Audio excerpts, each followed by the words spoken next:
magaalaa ceetee fi magaalaa fooyyofte kan taatu ta'uu ishee hawwina.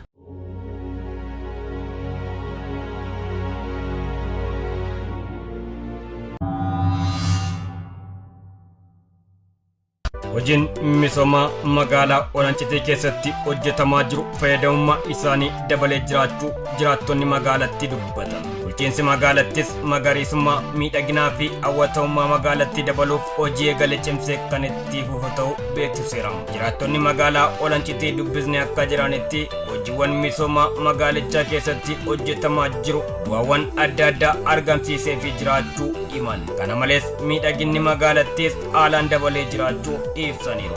Magaalaa Olancitee kan dura turee fi kan amma jiru garaagarummaa qaba jechuudha. Duraani baay'ee fokkis turte, baay'ee nama jibbisiisaa, kosiin isaa, maal isaa wantoonni jiru jechuudha. Haalli waliigala isaa gaariin turre jechuudha. Amma garuu erga misoomni magaalaa jalqabeen booda jettu waa'ee koldarii wal qabatee baay'ee mijattuudha jechuudha. Magaalli keenya jijjiirama amma keessa jiru magaalaa keessatti misoomni adda addaa hojjetamaa jiru dhugaa dubbachuudhaaf waan baay'ee nama gammachiisuu fi waan gaarii jira. Bulchiinsi magaalaa ijaaree sheedii kana waggaa inni nu kennu homaa hin qabnuyyuu amma gilii deeggarsa argannee itti fayyadamaa jirra.